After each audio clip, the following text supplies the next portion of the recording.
host today for second online webinar series titled ERP for SMEs.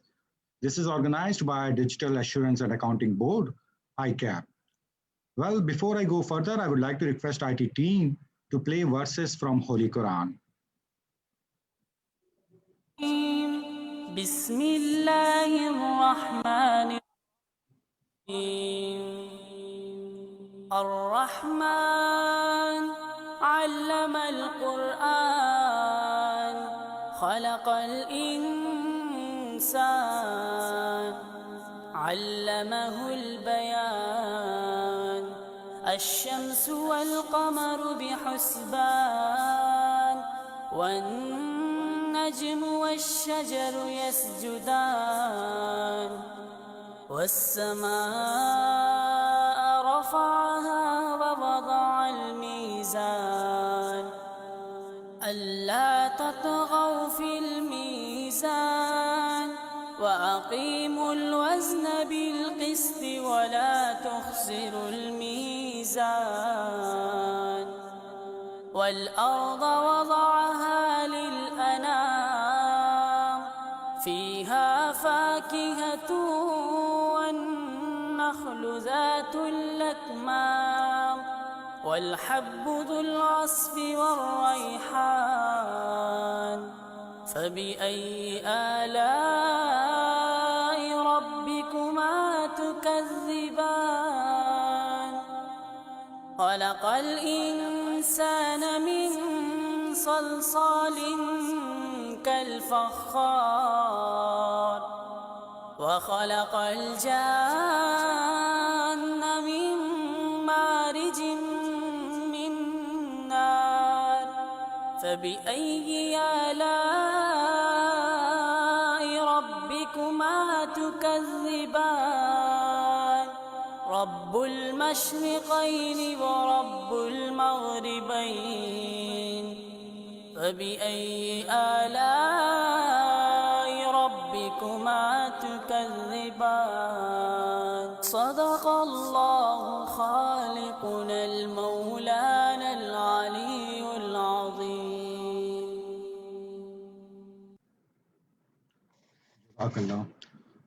Jazakallah.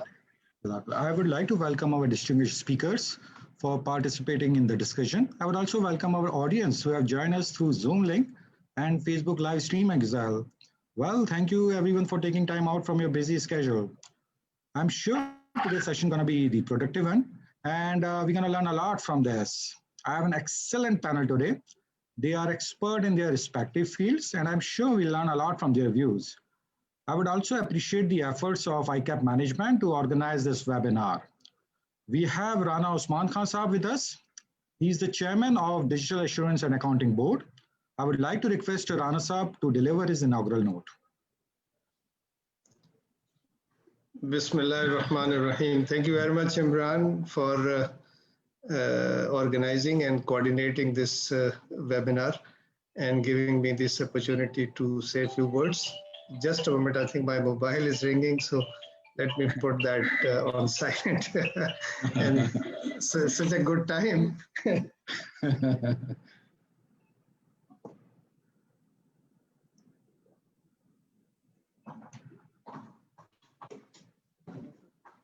Just a moment, please. Okay, thank you very much. Bismillah ar-Rahman ar-Rahim. Honorable Chief Guest, Mr. Iftikhar Taj, President ICAP. I think I can see him here as well. Yes, I can see him. Otherwise, I was expecting that he'll join us later, but very kind of him. Distinguished speakers, panelists, Dr. Rizwan Khan, Mr. Saqib Ahmed, Mr. Nadeem Malik, and the webinar coordinator, Imran Patada. Viewers, ladies and gentlemen, Assalamu alaikum, and a very good evening. I am indeed delighted to welcome you all to this yet another magnificent and impactful session for viewership of ICAP, including our members, professional accounting affiliates and trainee students. Actually, this is the change this time. Previously, we have had quite a few webinars, but we were opening those webinars for our members only. But this time we have invited and we have given this opportunity to our professional accounting affiliates and trainee students, because they are also playing a great role in profession and practice. So they should also be having insight of what ICAP is doing, and particularly on the technology side. As you have all witnessed earlier as well, that during past almost a year, DAB has taken a number of initiatives, including organizing webinars on highly important areas like data analytics, artificial intelligence for our members in practice and industry. And the board has also formed various working groups to determine the technology need for various segments of our membership and to conceive solutions to cater such needs of our membership. Soon you will be finding in your mailboxes a few surveys to gather relevant data information in this regard. And the board also outlines how the profession needs to think about a technology-driven future and how it needs to work together with IT and technology experts. As I said, I think in earlier sessions as well, that this board is basically not, comprising not only accountants, it has, mashallah, very diversified exposure. People having diversified exposure, and particularly people from technology, because this is the time to have it, and the future is of technology. So accountants should also, have this initiative that taking benefit from technology experts, we should come up with these solutions which our membership generally require to cope up with these changes globally, regionally, and of course, locally. In coordination of our efforts, the board is bringing this webinar as well. Actually, I think at board we are all aware, but definitely for viewership, we were planning to hold or organize a day-long conference actually to see what exactly is happening and what should be our future. But looking at the post-COVID scenario, I think the physical presence or physical interaction is not possible. So that's why we decided that we should at least, whatever we conceived to have this conference, we should have this through a series of webinars. So this series of webinars has been organized. And today's topic is also one of the most critical challenge, which is definitely to revolutionize businesses, particularly perspective of ERP and SMEs actually, because we all experience this ERP implementation process. So it's a very long sort of a process, and people have different concepts about it, different perceptions are there. People generally say that if you start implementing this, so you'll keep implementing it, but definitely fears are there, but realities may be different. So we have brought together the experts, at least to tell the people from the vendor sides that what are the requirements and what challenges they face generally and how they can solve it. As majority of you are aware that businesses are rapidly changing and their future outlook is reshaping by means of new technologies, which are increasingly impacting the business environment. In the current scenario, as you say, that integrated, streamlined, responsive, and agile, these are the terms which are generally said for the businesses. And definitely the larger businesses may have resources in their hands to achieve all this, but SMEs, they have big challenges how to cope up with these changes. With the advancement of information technology, I think ERPs have become very important, and the COVID and post-COVID era definitely has proved that technology is the solution going forward. So as I said in the beginning, that implementing ERP has multiple segments, stakeholders, for example, the enterprise itself, which is implementing it, the vendor side, the implementation team. Generally, we find a lot of variations between, the teams are, comprising of business people and the technology people. So there is, generally apparent gaps between the understanding, having understanding of the businesses by technology people and knowledge of the technology by the business people. So then there are players in the field which bridge these gaps. So, this all is there as part of game. But this webinar, of course, as I said, that we were aiming to hold a day-long conference to cover this topic comprehensively. But of course, in a series of webinars, we'll try to come up with different segments. So today's segment is perspective of vendor, basically, those who are, providing these facilities, what are their challenges and how do they see the implementation process at the enterprises.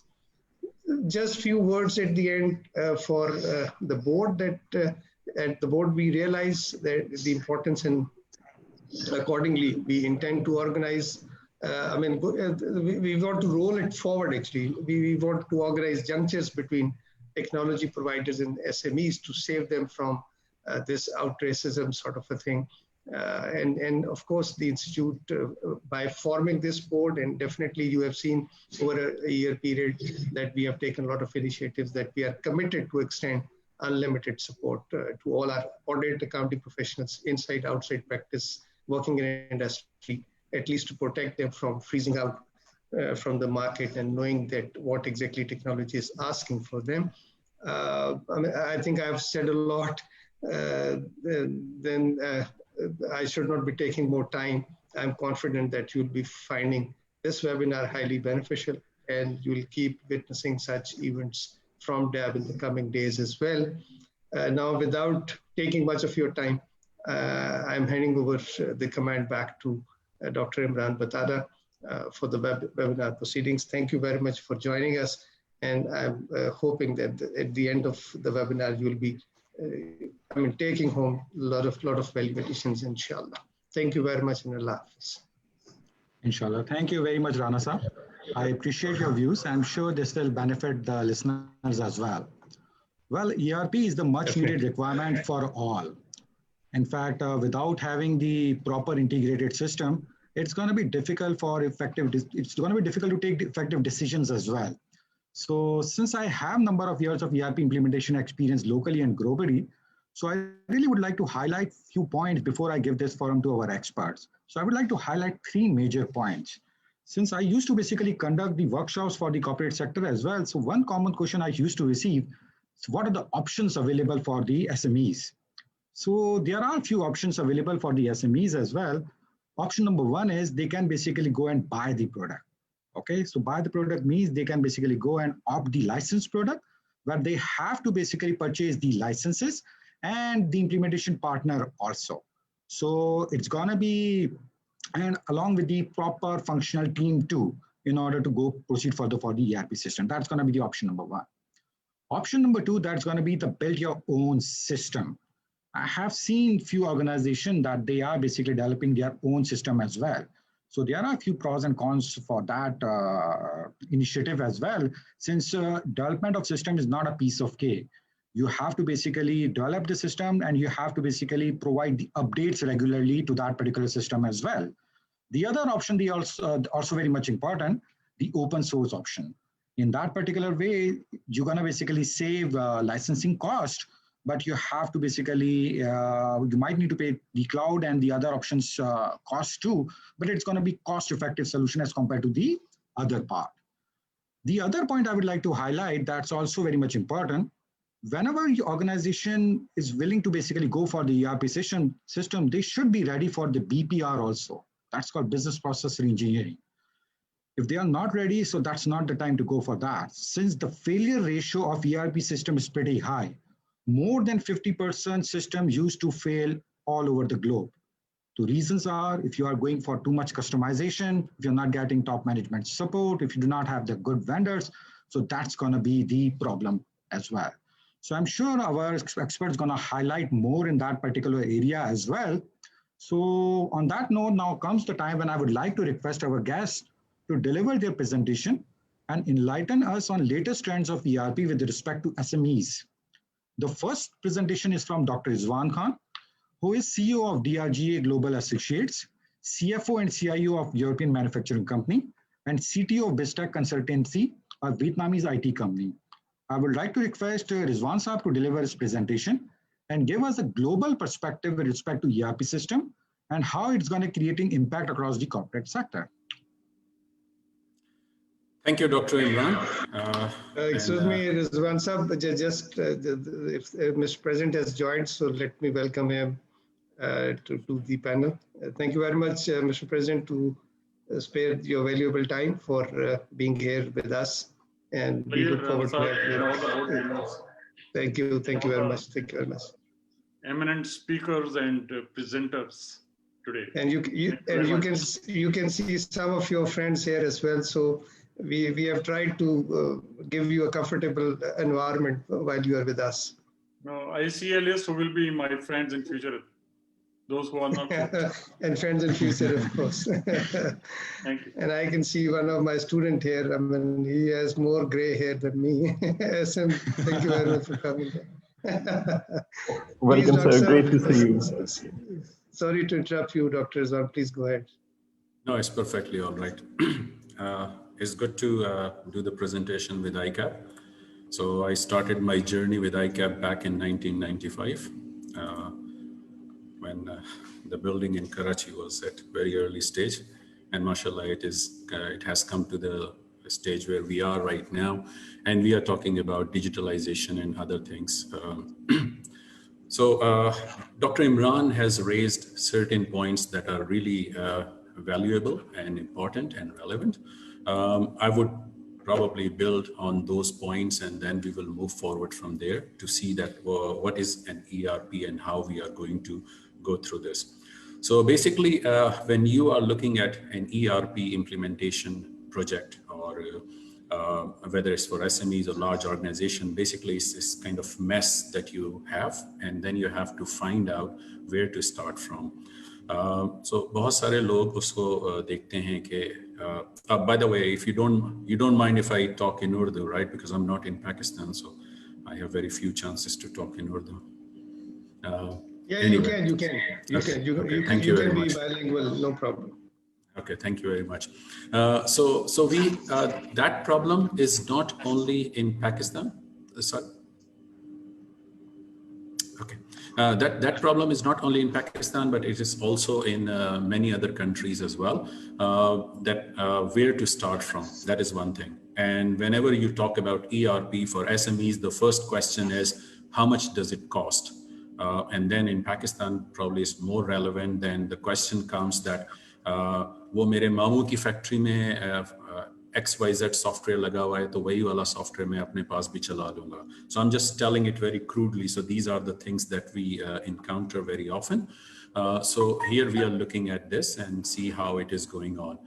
My approach is more vendor agnostic. I would not focus on any particular vendor. I will not name anyone, but we will see that how it goes, except for the past that we have seen. So those who are in ERP field, you might have remembered DEC Easy accounting software back in early 90s on the CGA monitors. And then from there, we moved on to other things like JD Edwards and all these things. So those were the times when the things were much simpler, the computers were expensive. So at that time, ERP was something really a big investment. Now comes 2021. At that time, at current time, the ERP investment is not as big as it used to be. So now let's take a look at what I'm going to discuss. So today I will cover a few things that ERP as a business tool. There are certain myths attached to ERP that we see that whether they are right or not. And especially right now, we are living in a very unprecedented time where we have this COVID and all these things that nobody has seen for the last 100 years. And then things are changing very fast. I can give a very simple example. If I have been advocating about digital education for last 5-6 years in Pakistan and around the world, and people are taking it as if it is something that way futuristic, or we don't need it, or is something unnecessary. And right now, I would say that 90% of us are on digital education. So that has a major shift in the thinking of people. Then comes new buzzwords as well. And these are business intelligence, which is there for quite some time, then artificial intelligence, machine learning, etc. Then, of course, you can throw more words like blockchain and all these things. So we are not going into that, but we just look into these things. And the last part would be that how we are going to select a vendor and what cost benefit analysis we need to look at and other things that we see.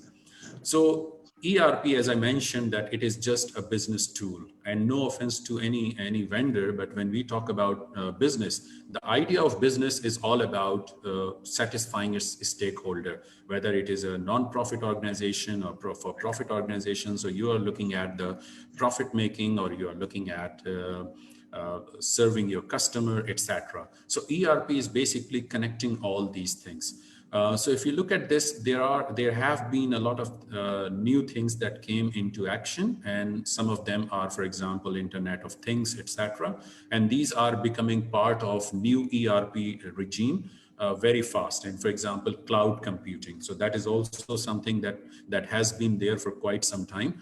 I'm not really sure how many of you have the Hotmail account since 90s, when you get 2 MB of space on webmail. Back then, and now we are coming to the point where we are talking about thousands and thousands of gigabyte, or we say millions of megabyte, just nothing. So that has been a big development in the IT sector. When we look at ERP, so first of all, we need to see that why should we go for an ERP? So as we mentioned, that it is a tool. So if it is a tool, what benefits does it give to the organization? So depending on the organization, there are various ways, various benefits that you can realize. For example, if you are in field service, it gives you mobility and flexibility.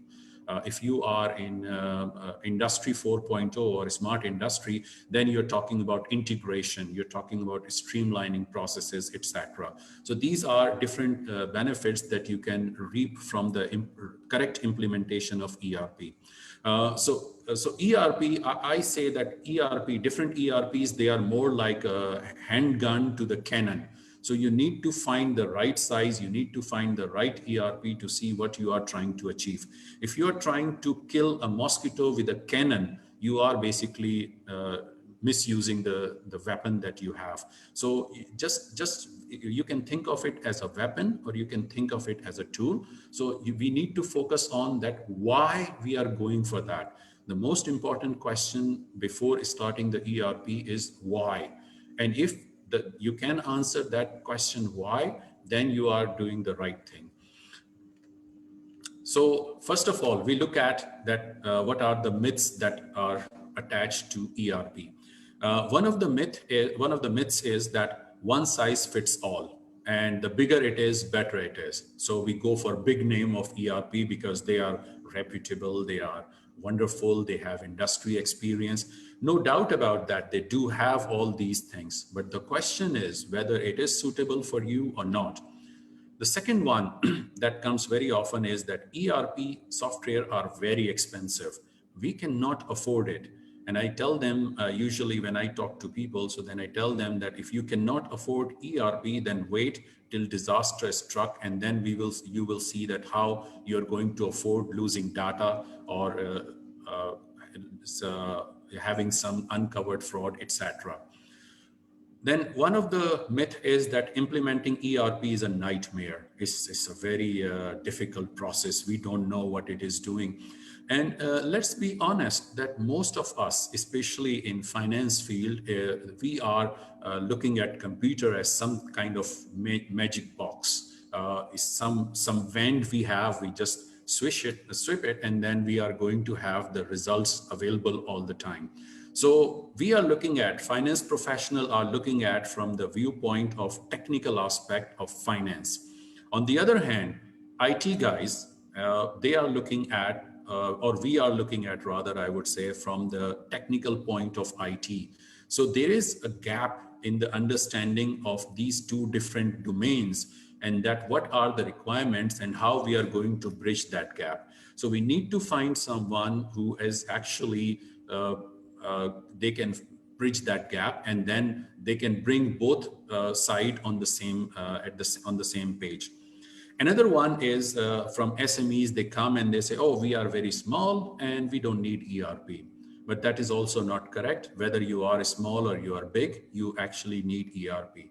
And the reason is because you need to automate the process, and time is money. So if you are talking about time in Pakistan, for example, there the value of time is not considered very, very highly as compared to you're talking about time in more developed nations. Their time is really important. So ERP is saving you time. Even if you are small, it's not going to give you a lot of benefits, but the biggest benefit ERP can give to almost every organization that it saves time, especially in the repeated task. And then another myth is that the training will be very long and we don't have time. And if we go for ERP, it's going to slow down our existing processes. So at that point, I suggest them that, okay, hold on for a minute, move back a little bit and see that what are your processes and how they are going to slow down if you are going through, if you are going to streamline those processes. And the next, which is very, very common is, and among especially finance professional as well, is that implementation is the responsibility of the IT department. So finance guy says that I have nothing to do with this. Just go ahead, IT guys, and do the implementation. And I always argue that CFO should be the one who should be in the project team. If he is not leading the project, but at least he should be in the project team to make sure that his reporting purposes are well defined and his requirements are well integrated into the system. Otherwise, then finance team will struggle and go back to our beloved Excel. So that is one thing that we need to consider. So when we say one size fits all is like you go to a tailor shop and then you get the custom or tailor-made suit, which perfectly fits you. Or you can go to some other shop and you can say, okay, whichever size is available, give it to me. So you will have a situation like this, as I mentioned in this slide. Another one is that it increases workload of staff and benefits only executive and management. This is very common misunderstanding among the lower staff, among the clerical and semi-management staff, that these ERP are there to increase their workload. What they don't realize that it is there to reduce their workload. So perhaps there is a big gap in terms of knowledge and understanding of ERP, that how it is working. So we also need to work on that one. Another thing that some people believe that it is a PR technique and it does not improve productivity. I can't, if I have a penny for every time when people are saying this, I would have been probably millionaire. People keep saying that, oh, by the way, if I get the big name ERP, then people will say, oh, you have that ERP, you must be doing something right. For me, it's like ERP should be there to solve the problem rather than just a PR technique. So that is another thing. Another thing is that people do not understand the difference between ERP, supply chain management, customer relationship management, and MRP, etc. So we say that, oh, we just keep adding modules and we have the ERP.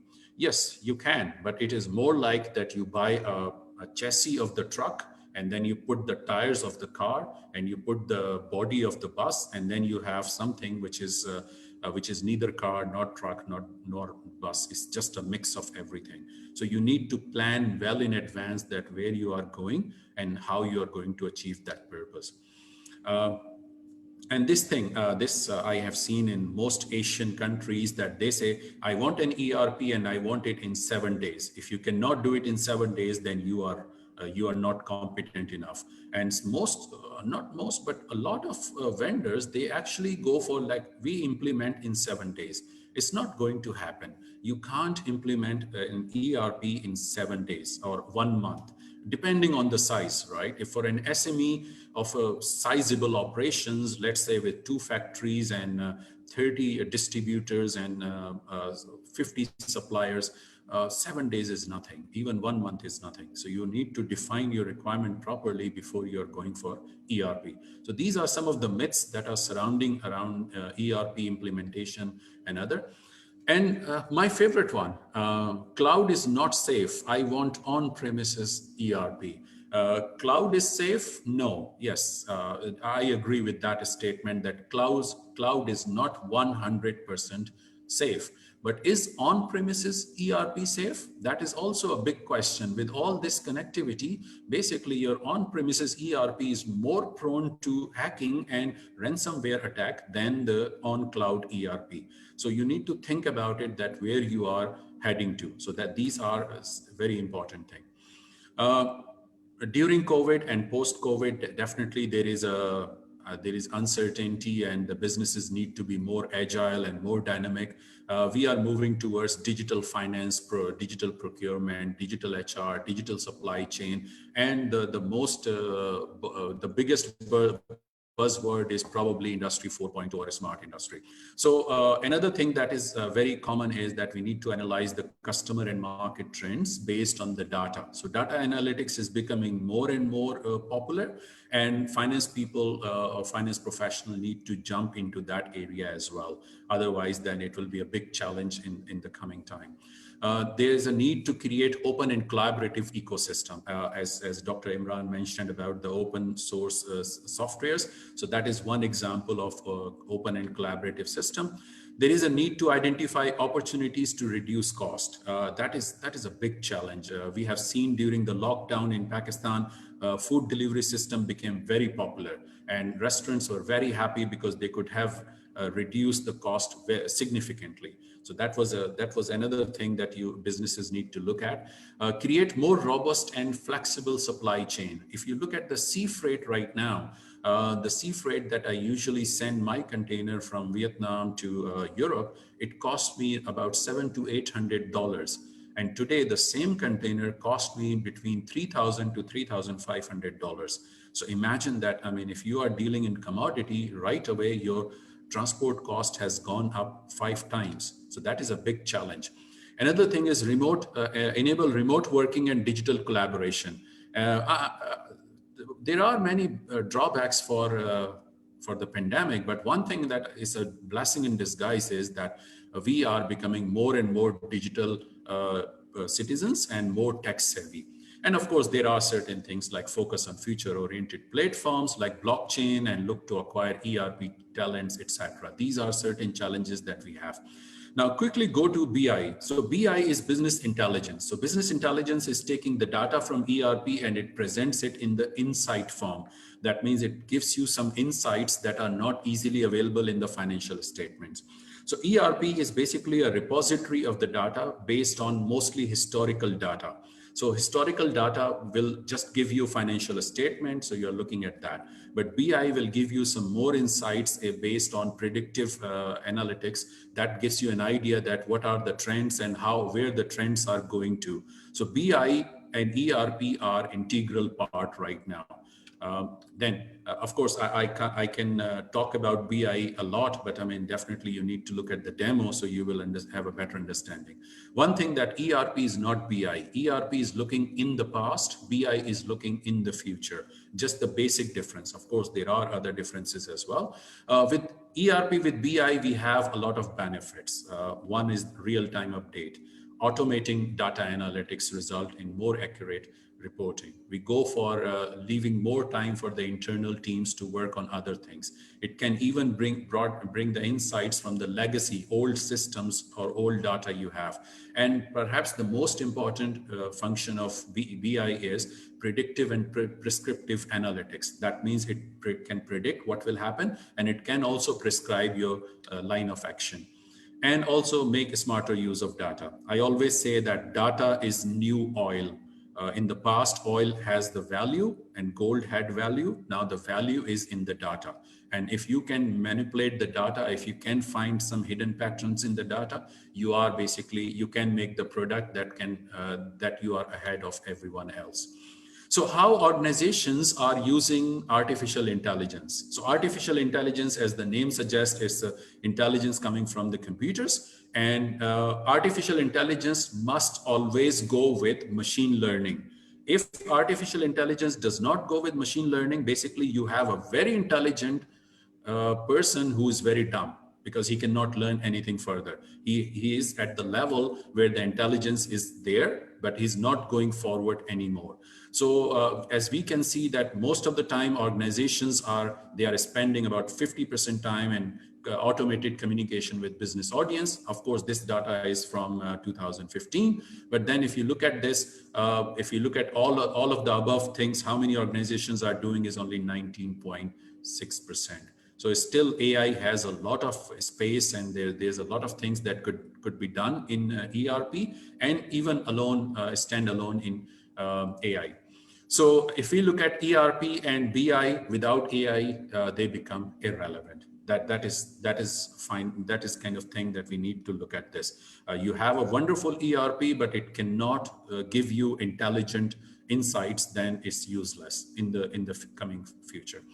AI without ML, without machine learning is irrelevant. That is also a very important thing that we need to see.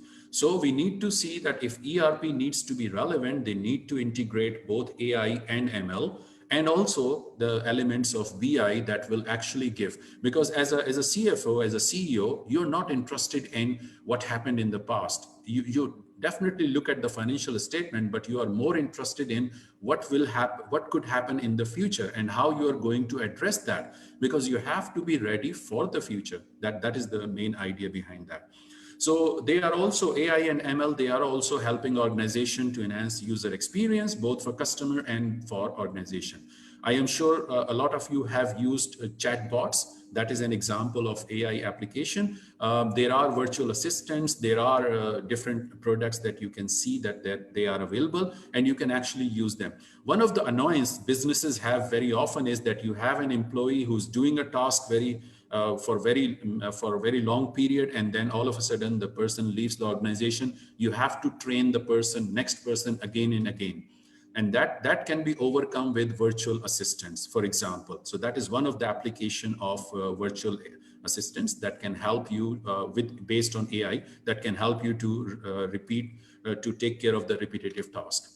I always say that there are three things that are very important: people, processes, and technology. So people come first. If you do not focus on people, then it is very difficult to win the things through processes and technology.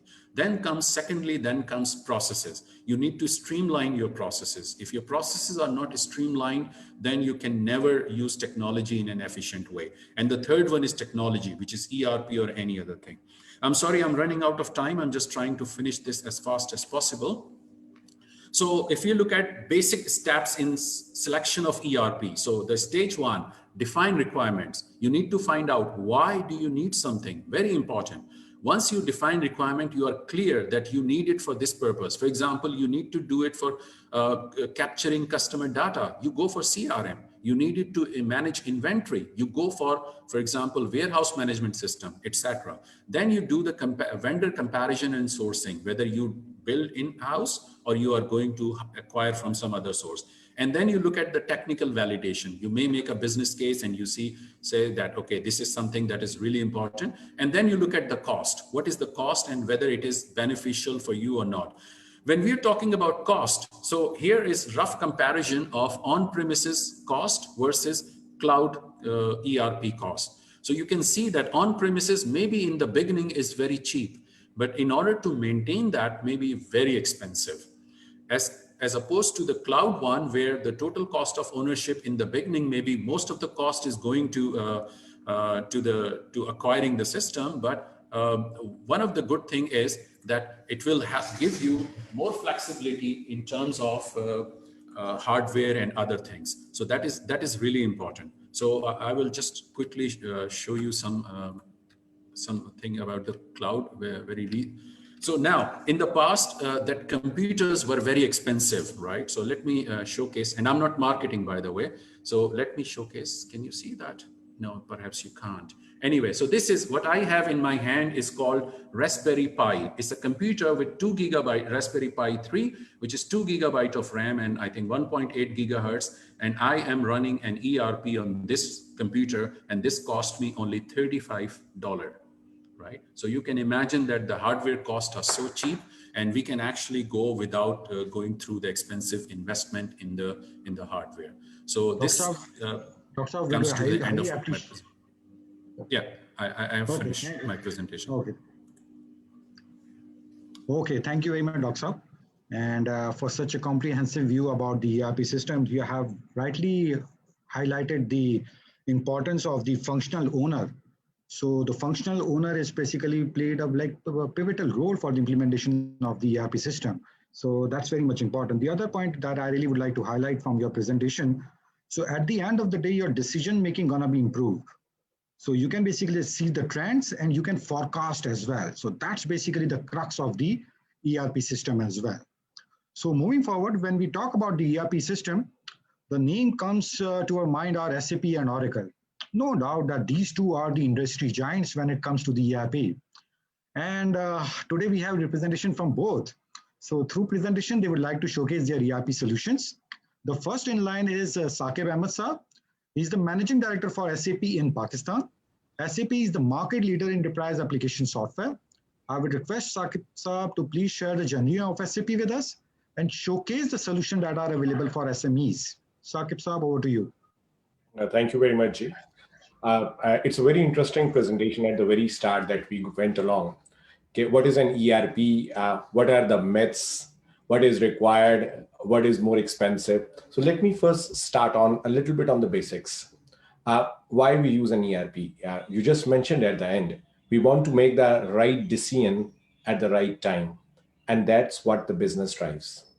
So why we require an ERP? Because all the key stakeholders, all the key management people want to make the right business decisions, and they need to have the right set of data available for them at the right time to call the shots. No decision is wrong at any point of time. That decision is always dependent on the fact that what is the data that has been put in front of you. And that makes the judgment. And that's what the ERP system needs to provide. अच्छा, थोड़ा सा पीछे इससे चलना शुरू करते हैं.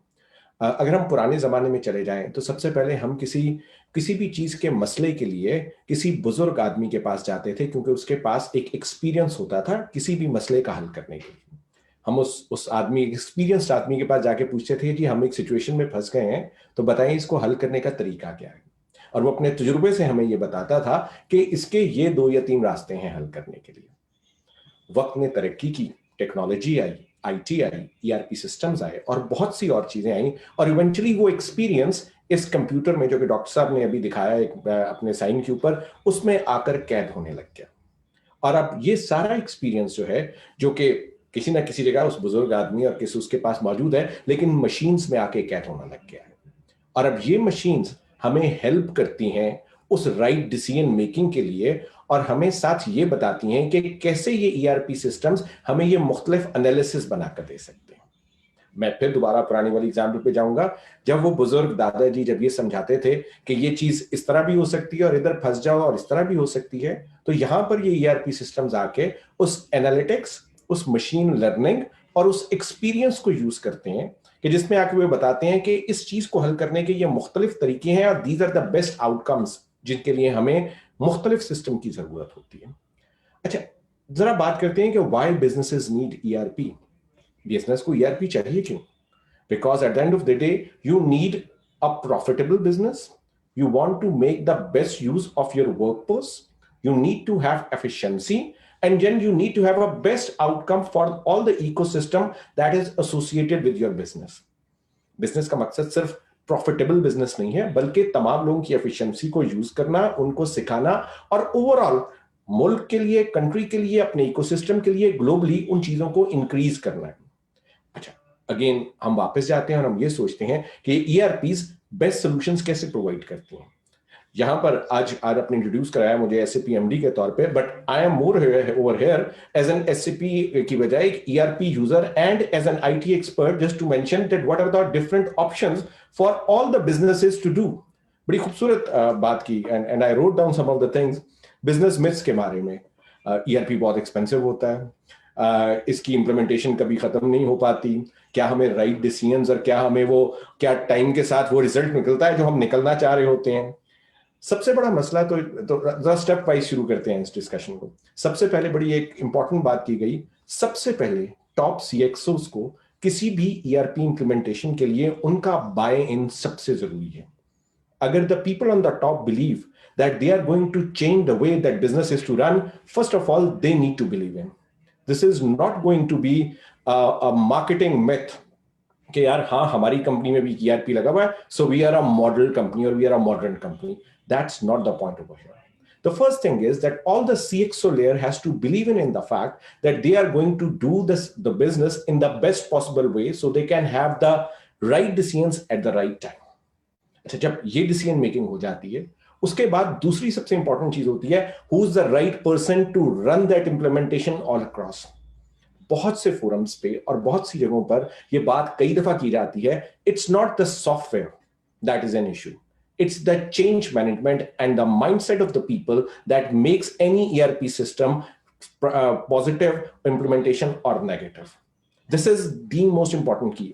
मैं कई जगहों पर कई टॉक्स में ये बात कह चुका हूं, सॉफ्टवेयर सबसे आसान पोर्शन है किसी भी चीज को इंप्लीमेंट करने का. It's the change management and the mindset of the people, how we have to change, and we have to make sure that how we can help them understand कि any ERP system जो कि उनकी business professional using के लिए आ रहा है, that is not going to take their jobs, that is not going to make them redundant, that is going to enhance their value proposition within their company and their professional personal capacity and their professional capacity, and at the end of the day it is going to give the business the overall growth that this company is looking for. तो सबसे पहले तो लोगों को इस चीज का बड़ा क्लियर एहसास होना चाहिए कि ERP system is there to help and grow. दूसरी चीज आती है ERP की इंप्लीमेंटेशन कितनी मुश्किल है. अच्छा, जब हम अपनी जिंदगी के अंदर अपने घर का निजाम भी चलाते हैं तो हम शायद किसी खाते के अंदर, शायद किसी कंप्यूटर की एक्सेल शीट के अंदर या किसी जगह पर एक निजाम रखते हैं कि यार ये चीज आ रही है, this is our cost, this is our output, this is how the overall our house work is working on. We are going to use the world's best practices to make sure that we don't need to reinvent the wheel. और ये बहुत important चीज है. हमें वक्त के साथ, और अभी मैं दोबारा उस बुजुर्ग आदमी की तरफ जाता हूं जिनके पास वो ओवरऑल वो डाटा मौजूद था जिसकी बुनियाद पर वो मशवरा देते थे. आज वो डाटा हमारे पास हर मुल्क, हर जगह, हर कंप्यूटर में मौजूद है. सबसे इंपॉर्टेंट बात यह है कि हमने उसके नतीजे में निकलने वाली बेस्ट प्रैक्टिसेस को कैसे यूज करना है. एग्जाम्पल ले लेते हैं, किसी भी मैन्युफैक्चरिंग यूनिट की एग्जाम्पल ले लेते हैं. किसी भी मैन्युफैक्चरिंग यूनिट में, किसी भी फैक्ट्री के अंदर कार मैन्युफैक्चरिंग की एग्जांपल ले लेते हैं. एक कार को बनाने का एक कंपनी का एक सिस्टम यूज हो रहा है and they are also doing a decent work over there. और वो अपना एक सिस्टम, चाहे कि वो किसी बड़ी कंपनी का ERP हो, चाहे वो ओपन सोर्स हो, चाहे वो उनका अपना बनाया हुआ ERP सिस्टम हो, वो उसके तहत अपनी मैन्युफैक्चरिंग को चला रहे हैं. And now they want to increase the output, they want to increase the efficiency of the people, they also want growth, and they also want to have the cost optimization to increase their profitability as well. वो ये तमाम चीजें करना चाहते हैं. इसके लिए उनको अपने काम करने का तरीका बदलना पड़ेगा. अच्छा, अब इस काम करने को तरीके को बदलने के लिए either they have to make a change by their own experience or with their own, or they have to learn from the top big car manufacturers all around, और उन तमाम लोगों के उस एक्सपीरियंस का फायदा उठाना पड़ेगा कि वो अपना प्रॉफिटेबल बिजनेस कैसे चला रहे हैं. और उसकी बुनियाद पर वो बेस्ट प्रैक्टिसेस को यूज कर अपनी वर्कफोर्स के उस काम करने के तरीके को बदलना शुरू करेंगे, जिसकी बुनियाद पे वो ERP सिस्टम की इंप्लीमेंटेशन की टाइमलाइंस, उसकी आउटपुट और उसका रिजल्ट उसके ऊपर डिपेंडेंट होगा. आई थिंक जो सबसे इंपॉर्टेंट बात, और इसमें लाइसेंस से बहुत सी बातें की गई उस हवाले से, और शुरू में एक बात हुई कि जी इन टर्म्स ऑफ ERP क्या बहुत एक्सपेंसिव है. ERP बिल्कुल एक्सपेंसिव नहीं है. इट ऑल डिपेंड्स ऑन आप किस सेगमेंट से बिलोंग करते हैं, आप कौन सी आउटपुट चाहते हैं, क्या आप उसको डिफरेंट फेजेस में करना चाहते हैं, क्या आप उसको बिग बैंग अप्रोच के साथ करना चाहते हैं, आप उसको स्टेप वाइज लेकर चलना चाह रहे हैं, कि आप उसको कंप्लीट, डिपेंडिंग ऑन आपके पास बजट कितना है, do you want a test ride of that one so that you can see the result either on the HR side और on the procurement side or on the manufacturing side. It all depends on from business to business कि आप अपनी किस approach के तहत उस ERP system को use करना चाहते हैं. अच्छा, एक और इंटरेस्टिंग बात हुई कि जी ओवरऑल BPR किसी भी कंपनी के लिए BPR बिजनेस प्रोसेस री इंजीनियरिंग बहुत इंपॉर्टेंट है. और इस चीज को समझना बहुत इंपॉर्टेंट है कि कैसे इस BPR के साथ ओवरऑल उस कंपनी के काम करने के तरीके को बदला जा सकता है. मुख्तलिफ लोगों के इसमें मुख्तलिफ एक्सपीरियंसेस है कि एक BPR करने के बाद वो उस ERP सिस्टम की ओवरऑल इंप्लीमेंटेशन के लिए जाना चाहते हैं. As you rightfully said, SAP, Oracle, Microsoft, these all are big giants who are working in this ERP field, and they all have very good solution respective for the respective market segments. हर किसी का solution एक बेहतरीन solution है based on the clear market segment that you would like to go for. इसमें और भी बहुत सी चीजें इस चीज पे मैटर कर रही होती हैं कि आपकी फैक्ट्री में बाकी ओवरऑल चीजें किस सॉफ्टवेयर के ऊपर चल रही हैं और उनकी अलाइनमेंट और उनकी इंटीग्रेशन किस तरह से इन सॉफ्टवेयर के साथ ऑलरेडी मौजूद है. So every software has its own niche and they all can fit on depending on the requirements that we work on. So that's a little bit of output for the first round from my side. So I go back to you and then we can take the other questions on that front. Thank you very much, Sakib sir. And it was quite interesting to know the advancement brought by SAP in the arena of ERP system as well. So let's have the perspective through the lens of Oracle, which happens to be the another giant vendor of ERP. We have Nadeem Malik Saab, who is Director Enterprise Business at Oracle Pakistan. He is also the member of Pakistan Prime Minister Task Force on IT and SIN IT Advisory Board. We also have SN Javed Saab. He's the Oracle partner, and Hassan Lodin Saab, Application Sales Lead Oracle, along with Nadeem Saab for showcasing the demonstration. So I would request Nadeem Malik Saab to please enlighten us with respect to Oracle and showcase the solutions that are available for SMEs.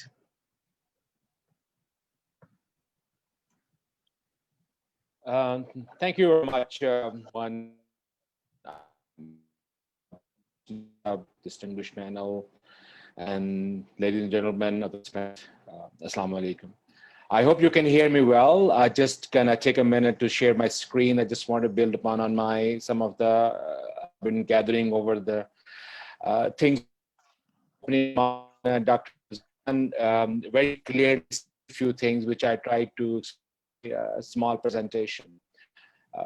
The format will be that I'll just put up a few things active here and maybe some of the solutions. The question Imran, try to answer in my first few minutes, and then we'll have a more detailed discussion on the product which we feel is a right fit SME market. Something we mentioned today, this is our standard practice to have Miranda rights, our safe harbor statement from Oracle. All the information to you.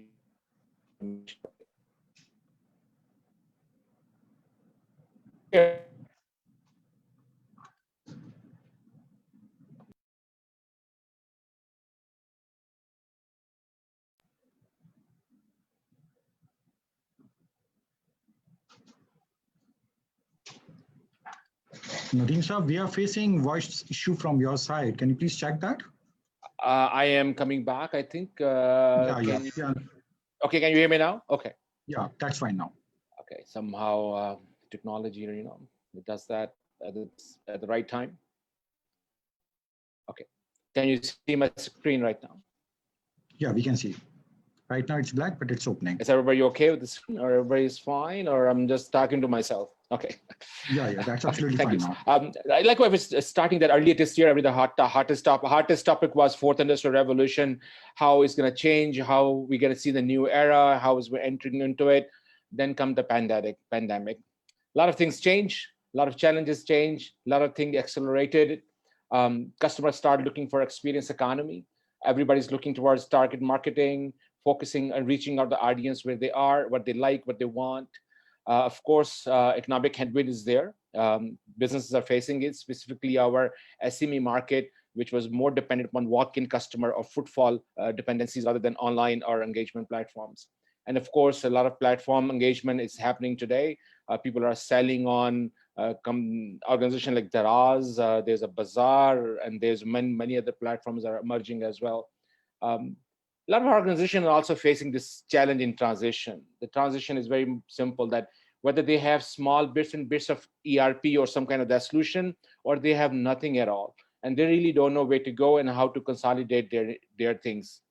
Another challenge we all really, I think, hear every day is the regulation and security. It's a FBR, it's SCCP, it's a State Bank of Pakistan, it's a digital economy is emerging, and we are talking about. And a very important topic which Dr. Imran also raised is tech acceleration, that whatever the solution I get, would that is worthwhile? Would that grow into me? Can I grow my business with it? I'm not going to remain SME forever. I'm going to graduate to the middle tier, and I'm going to grow big as well. I want to expand geographically and multiple things. So can this tech acceleration can happen along with my business growth as well. So these are the few challenges which really come upon us so rapidly, so fast because of this COVID and post-COVID-19. And we all start talking now, most of the things will not go back to the normal, which the normal norms were last year. I think that things going to change coming years. So where it taking us? So our current system does not have an ability to respond to these challenges. And these challenges are not stagnant. Their curve is steep. They are increasing day by day. Security requirement, technology convergence, compliance, innovation is all around us. And that's also putting a lot of pressures on current ERP system or whatever is available in market, some of those segments which we discussed earlier. But this is a challenge. Any ERP has to go towards it, has to face it. And that's what tomorrow's ERP should be available today. And this is we are planning to showcase today to our audience so we can have more familiarized with that purpose, how Oracle solution have ability to respond to these challenges. They can grow into it. And ERP is like a vein in your body. As you grow, they start growing into it and more function and more dependency onto it because the information running through it is just like running a blood through the human body as well. So somebody mentioned, I think Dr. Imran mentioned, is the CFO's role. So ERP is not a CFO-focused solution. It has a CRM, it's a supply chain management, it's an HRM. So the multiple roles are part of the whole ERP system, but I'm just gonna only put one slide towards it. What a CFO role is, but I believe in ICAP, most of the people are CFO or aspirant to be a CFO one day. So the leadership is a co-pilot to change management, change agenda. He's a data-driven now. He's always a data-driven, give me the data and I'll just make a decision. Visionary guys, he has a focus, he's a transformation and studies 95% score by agile finance leaders are more likely to increase profitability. That's the role. When the CFO's role changing, role is changing in an organization. And that's where they're very important to selection of product. It fits not only your current need, but take you to the future and give you the future-proof solutions. So what I believe that what should be the main state comp.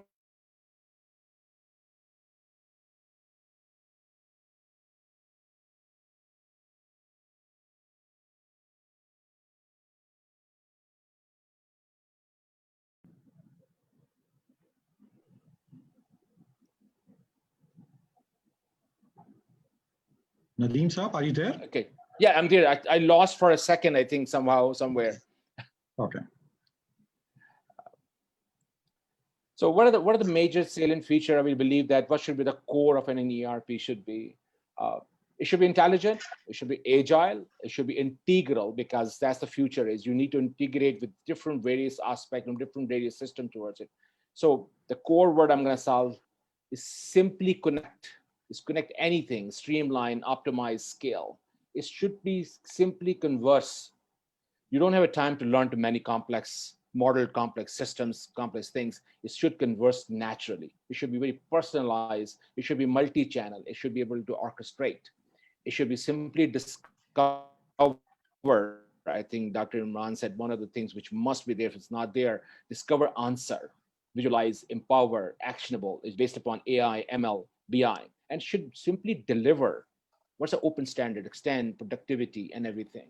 That's the main core of any ERP, regardless of SME or mid-size or large organization. But we're going to focus today in our product demonstration how these things work, the solution which we are proposing, which we are showcasing as well.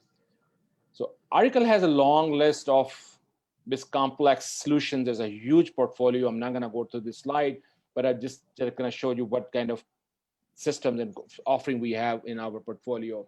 In regards to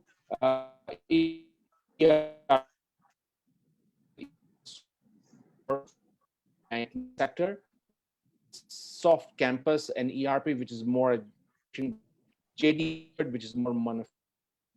We have two solutions, Oracle Fusion, and we have a suite. So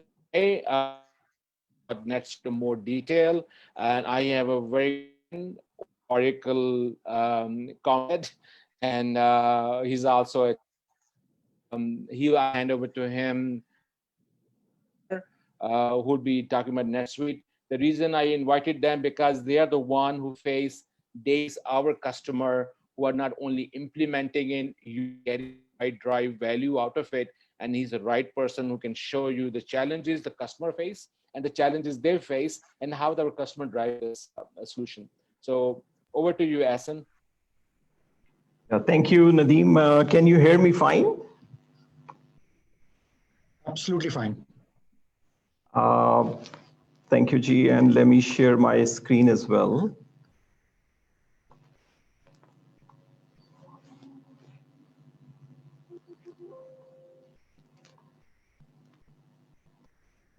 Right. So, Assalamu alaikum, everyone, and thank you, Nadeem. I think we a very interesting discussion, and we touched upon various interesting aspects.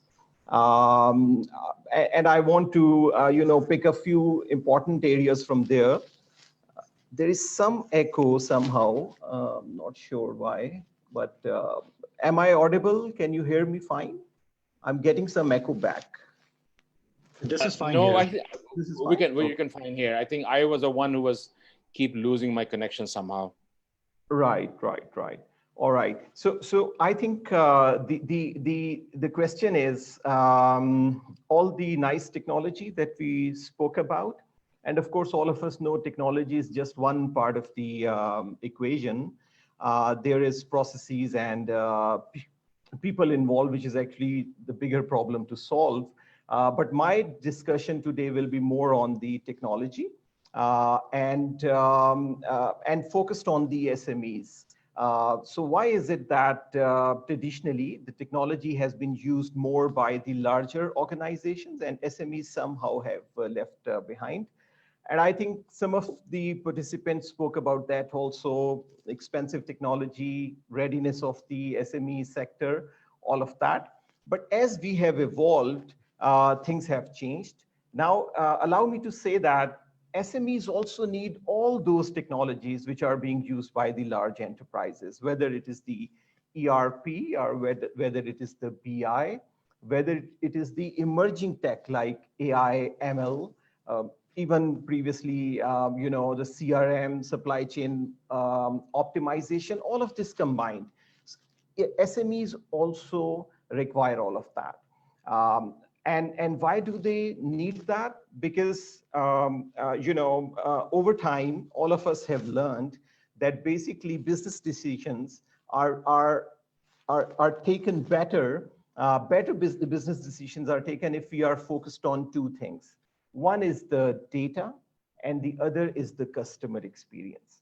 So if an organization and an SME organization is taking business decisions based on the data which is available to them, both the historical and current data as well as the futuristic data, and their processes and their ways of working are converged around the customer behavior, where the customer is at the center stage, they cannot go wrong. They actually get an unfair advantage over competition, and they get very smart in conducting their business. Now, how to enable SMEs on these two important aspects, that's where the technology comes in. So I'll begin my discussion. I'm also a fellow member of the ICAP, and I'm co-founder and CEO of Keystone, an Oracle Gold partner focused on Oracle ERP cloud systems. I'll take you through the solution that we are going to talk about. It is Oracle ERP cloud for the SME sector. It's called Oracle NetSuite. So I'll give you an overview. We'll move on to customer references. And then we have, in the interest of time, we have kept some small demo videos so that you can get a feel of how the software looks like, what problems does it solve. So let me begin by introducing NetSuite. I think some of you already know that. But most of you would not be knowing it because it was launched in Pakistan around 2 years back. This was the first cloud company. And I'll also link the word cloud with what Nadeem said about simplifying the whole thing. So SMEs, some of them, actually most of them are using legacy systems. And it's very difficult to get a meaningful database decision and putting customer at the center stage with the technology stack or with the processes that are in place. Cloud is something which actually simplifies most of that. And NetSuite was the first ever cloud company. They now have over 40,000 customers, double-digit number in Pakistan also. And it's a major growth engine for Oracle. And that is the Oracle offering for SMEs globally and in Pakistan for the ERP cloud. Let me also touch upon a little bit on the situation for our SMEs. Data is fragmented. Some departments are automated, some are not. Processes are also in the silos. Transactions flow breakdown. There's not an end-to-end automation, and which results into a different versions of truth for the SMEs. And even the internal users, the change management aspect, we spoke about that. So multiple user interfaces. So this is a very difficult scenario that an SME faces. What if we combine all of that into one business management application? And that's what NetSuite does, Oracle NetSuite. That's where we come into the play, that we bring everything together under one data model, and we automate all of that end to end. So NetSuite is built for the cloud. And when it says cloud, it means it's an OpEx model. An OpEx model also means this is affordable. And we are talking SMEs, so we need to keep in mind that affordability, and that's also the theme of the discussion today. It has to be very affordable, and that's where the cloud delivers value at the onset rather than at the later stage. And also for the cloud, there are types of cloud, which is, you can say, the infrastructure or the platform cloud. And then there is the software as a service cloud. So we will talk about software as a service because that is the cutting edge of the technology. And our experience has been in the current pandemic that those who were at the cutting edge of the technology were least disrupted. And those who were lagging behind with on-premise applications are behind the curve cloud technologies actually were affected due to the troubles of pandemic. So I'll also highlight this has a unified data model. So all the departments use the same data model, which means it becomes a single source of truth for everyone across the SME organization. The other important factor is that the ERP and the CRM is part of the one application. So when you combine these two critical applications, the possibilities are endless. Because with ERP, you get all the data. With CRM, you address all the customer experience and behavioral aspects. Combine them together, it's a very powerful tool. Because we are, most of us are accountants and finance person here. So I'm touching upon, it's a multi-book system, multi-currency, multi-language, Pakistan tax country compliance is also taken care of. And then it is cross-industry. So it works in manufacturing, retail, services, software, all of that combined. So this is one smart way to go about in modernizing an SME to go for something like a SaaS cloud system, something similar to NetSuite. There are other systems also, and this is one of the leading system available in Pakistan. I'll delve a little bit more on the finance part, and you will be surprised because traditionally the ERP solutions would not be offering too much functionality, especially for the SME sector. But if you look at NetSuite's offering, it has a complete finance and accounting solution from GLAPR, all of that combined, to the planning aspects also. So ERPs are also evolving. Dr. Rizwan mentioned from the past, it's now going to the future prediction as well. So that is happening. It also has the tight aspects of the financial reporting. So a lot of there is the futuristic reporting. It covers the billing and the revenue management. And then it is multi-company, which means the auto consolidation and all of those aspects are also covered here. I'll try to be a little faster. So in addition to the financials, because it's a complete ERP solution, so it covers other functions as well. So you can see the order management, procurement, inventory, complete supply chain management, even the warehouse management, and very strong capabilities in the production domain. So it covers an SME from all the angle, whether it is the manufacturing, supply chain, sourcing, all of that combined. It covers all those areas in one application. And then it also takes care of the CRM part, the human capital management, even the project management part. So this is just to give you an idea how rich functionality now cloud applications offer.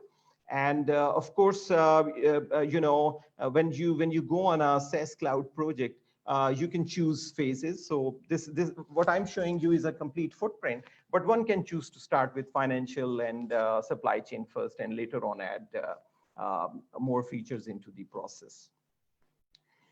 A very important part, and Dr. Batada also mentioned, is the analytics and the BI part. Saqib also touched upon that. Important point is that the modern ERPs like Oracle NetSuite, they come with embedded analytics. So these are embedded analytics running on top of the ERP. You don't have to look outside for the BI and for AI and ML aspects. These are already built in. So once you implement Oracle NetSuite, the embedded analytics starts working from the day one. It has over 300 plus BI components out of the box, very easily configurable. We'll show you in some of the demo videos also. So once you go on cloud, it really simplifies the whole thing. And for some, it would be an endpoint, but the fact is that it is actually the starting point. Because what happens is that your business continues to evolve. And if you are an on-premise customer, you are stuck with that older technology. You know, technology evolves, business demands evolve. But in a SaaS cloud, your business also evolves. And what happens is that Oracle NetSuite, this gets upgraded, major upgrades twice a year.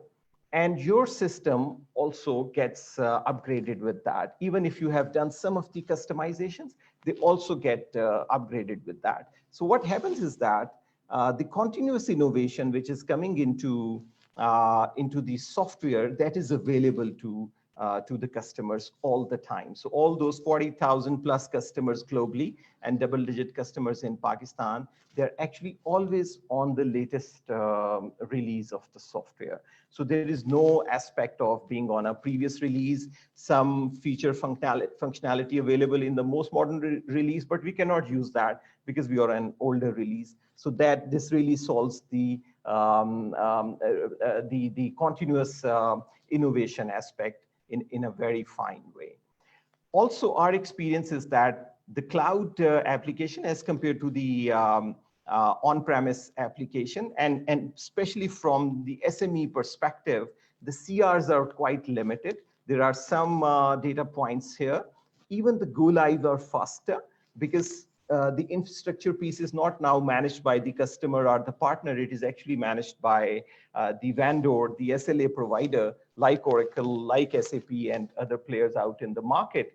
They actually provide their ERP as a service for the customer on an OpEx model. And also what we have learned over time is that the implementation methodology also evolves. So that has completely quickened the implementation effort as well. Over 90% customers are referenceable for NetSuite and Keystone, and even implementation costs. So this is like being getting an advantage of being on the cutting edge of the technology. Some of the reference customers from our global list, and you can see they cut across various sectors: manufacturing, service, non-profit, retail, all of that. So it's a cross industry. ERP technology is basically cross industry. Every industry needs a smart foundation ERP system. We'll also show you some of the local customers, and you will also see that these are cutting across various sectors. Continental is a plastic manufacturer, so is Pagel and Vertex. They are chemicals manufacturer. Darson is an industrial manufacturer, industrial rubber manufacturer. Hura is a pharmaceutical. NetSol, as you would all know, is an IT products and service company. Darul Sukoon is an NGO, so a small real SME. So these are all SMEs we're talking about. Empire Properties, of course, is a realtor, and Selena is a salt miner in Afghanistan. So these are the SMEs that are now taking advantage of Oracle NetSuite in our part of the world. So that's where I would like to conclude the discussion, that if we are on the cutting edge of technology, SMEs, we solve the two fundamental problems, which is the data and the customer experience. And if you do that on a SaaS cloud, you can get more, you can get better, and you can get better forever because of the continuous innovation and improvement that happens in a SaaS cloud as opposed to the previous technologies. With that, I thank you all. If you want to reach out to us, this is the email contact for Keystone. I will conclude here, but before that, I will show you two short videos which will take around 5 minutes, and I think we should be then ready for the Q&A. Let me quickly take you to those two short videos.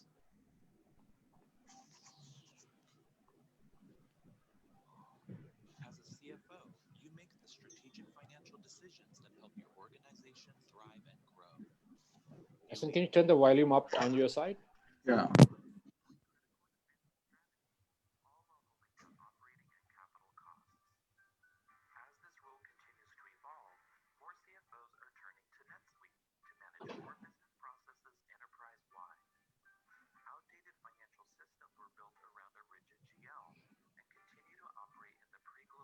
I think the voice is very low still. Yeah.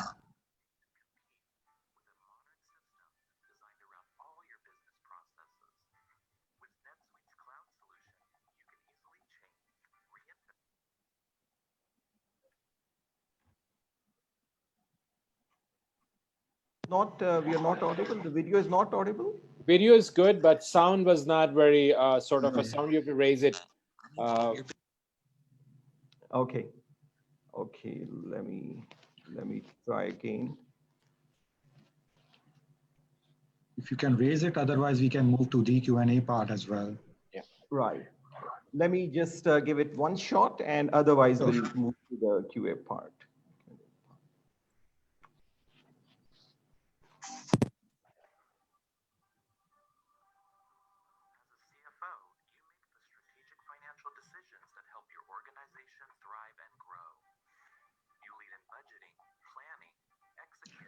The sound is very low.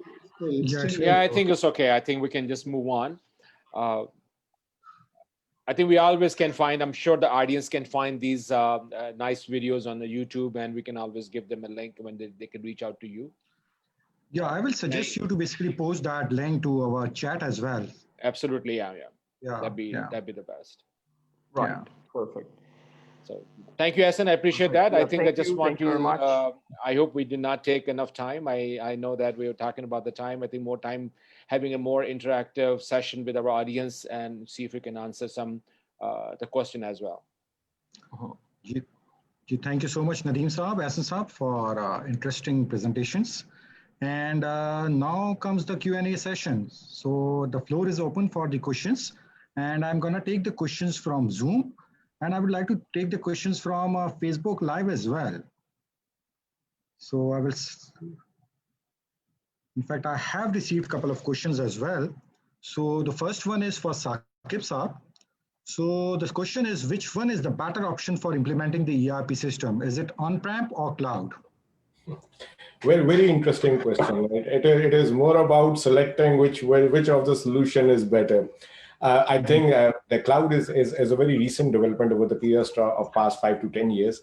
And before that, it was always on-prem. Now we need to see the history on this one. And Dr. Saab in his presentation presented in a very nice way in terms of difference of in terms of OPEX and CAPEX. Now, first of all, both solutions are good. Both solutions are working. Both of them has their own benefits. And it all depends that when an organization is making the decision, what are their priorities, what are their budgets, how they would like to move about, what is their capacity, are they going to use a big bang approach or they are going to use a modular approach, which are the different priorities that they want to select at that very point of time. Are they looking for an established running business or they are entering into a new business dimension? All these questions come into the picture, and then we decide about which are the on-prem and the cloud solutions, which are the preferences. At many of the times, there is also a question about the cloud data security there as well. That does any country want their data to be placed outside their country? That may become a security issue for the country bylaws and overall. So there are many dimensions that are needed to be considered to make a cloud and on-prem solution. Now, almost all the companies that we are talking about provide both the options. And then in every, and let's talk about a little bit on the Europe is more cloud savvy. And if we come to the Middle East and relatively on this side of the country, which are the developing countries, they are making a change. They are very heavily on-prem for the moment, but they are making a change from the on-prem to the cloud now. So there is it depending on which industry, which country, which dynamics of business that we are talking about, we can decide about the cloud and the on-prem. Furthermore, I mean, cloud is more OPEX related and on-prem is more CAPEX related. And it is also depending on the fact that how each company has their financials running to decide the best option, that one. So both these options are very much dependent on the priorities of a respective company, and they both are good depending on, again, the end results that the companies would like to have. Thank you very much, Saqib sir. Nadeem sir, would you like to add something in that particular question? Yes, I think Saqib, I think that's the decision is on-prem. One of the things which we talk about, how keep upgrading it. I think one of the cloud benefit is because now the cycle of application upgradation has been reduced. We remember the time when Windows come after 3 years, every new version. Now every other week, probably we have a new patch, new security patch, new version, new function and features are coming in. I think that rapid change in ERP is coming in and how the business changes. For example, when I mentioned the most of business has to change very rapidly in these pandemic issues. They were not ready for it. They were not expecting it, but certainly they have this challenge to change it. And moving the system pace now we are seeing in future and the competition we are bringing in the future, I think that one of the things which cloud offer is you always on a new release, new patch, you secure. And of course, businesses are more what we call it, cash is king today. You don't want to have a CAPEX done and then you want to experiment whether that solution was right for you or that solution was not wrong for you. And with the cloud, it's a subscription. You go, start using it, start implementing it, start growing with it. So I think you have a better, you will also mitigate your risk as well. So I believe the cloud in short run and a long term is the best solution to go for it. But if you cannot really transit fast enough, there's an option available what we call hybrid. You know, you have a cloud and some of the solution can stay on the prem. Sometimes a regulatory requirement does not allow you to cloud as well. I think that sometimes could come to the issues that you can have an hybrid. But on-prem alone sometimes is not the right way to do it. But you know, depends upon your need. I think that's what it is. Well, let me add something here as well. In fact, I used to say to my students that cloud is basically the future as well. So eventually, every product gonna be available only on cloud. So we have to basically get ready for that as well. And it's gonna be the cost effective, as Saqib Saab said that, it's gonna be cost effective, number one. Number two is to implement the patches and updates gonna be very easy. So it's gonna be automatically updated. So instead of basically hiring the developers or taking the implementation team and paying the SLA cost, so it's going to be the cost-effective part as well. So that's also very much important. I would like to highlight. So one aspect of technology I'll add. I'll take 30 seconds because this is an Oracle thing. We call it autonomous database. So Oracle offer autonomous databases now. I mean, autonomous database means you don't need a data administration for it. System does it everything automatically, and that's only possible with the cloud. Absolutely, absolutely. So I'm very glad to say that I have received very good questions. So that shows the interaction of the audience as well. So the other question, I would like to add on the cloud and on-prem part. I think as far as the technology is concerned, it has to be, cloud, because obviously you would be using the modern technology. But if your company has an established data center already with a team to manage it, and you have got some data residency issues at the same time, then you can assess your options. Otherwise, if you are a greenfield account, you don't have a data center, you don't want, why would you invest such a huge cost, and you don't have a data residency issues, I think it's a no brainer that you should go for cloud. But if you have such constraints, then you need to see. Thank you. Absolutely. In fact, cloud option is very good specifically for the SMEs. So as I said that I have received very good questions. So this one I would like to ask with Dr. Rizwan. So very interesting question. How is it possible to convince the staff that ERP will not affect their job adversely? This is, I think, ये किसी हद तक xenophobia, जो fear of unknown जो है वो बहुत ज़्यादा इसमें काम करता है.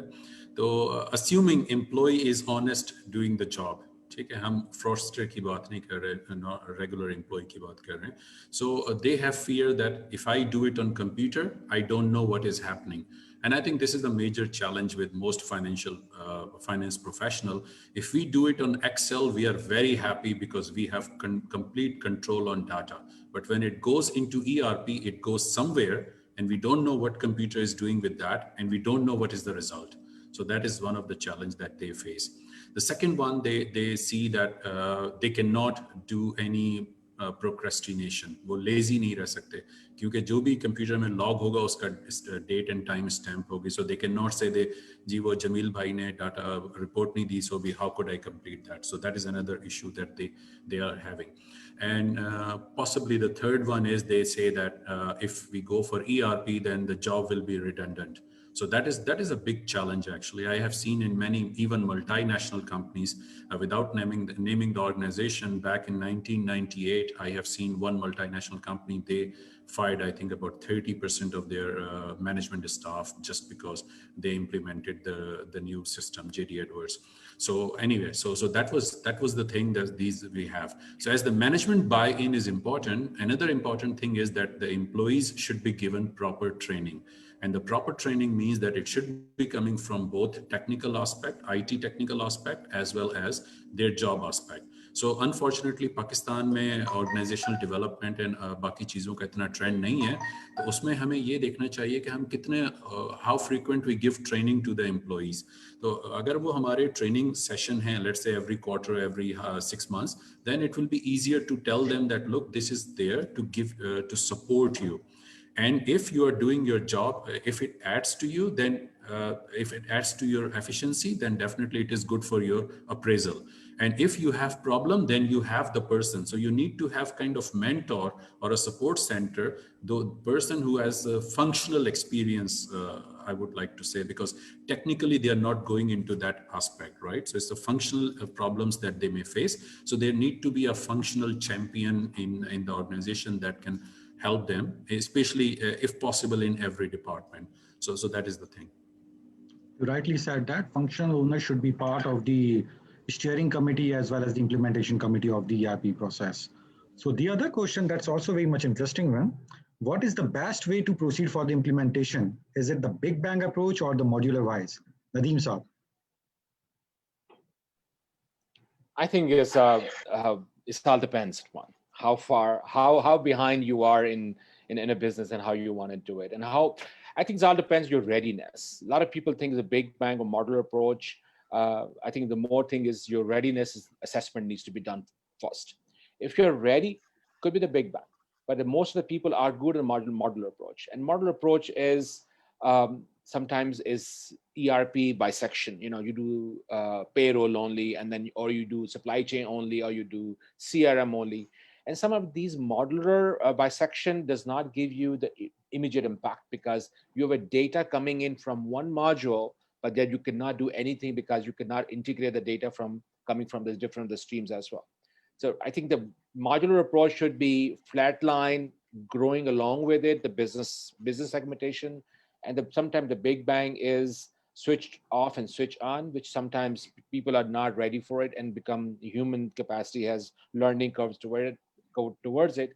But I would say the modular approach, but you should have each flavor of your module coming along your organization one way or the other. So you start seeing the immediate benefit, and then you can start growing on top of it. I think that's conical approach or paramedical approach is I would say is more appropriate.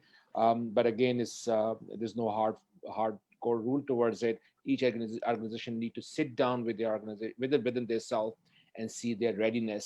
Sometimes one department is ready, another department is not ready as well. I think that's something, a lot of factors which could impact your implementation strategy. The best is sit down, have a strategy session, do the path carving out, and then you go towards it. Absolutely right. It depends on organization to organization. Saurabh sir, would you like to add something?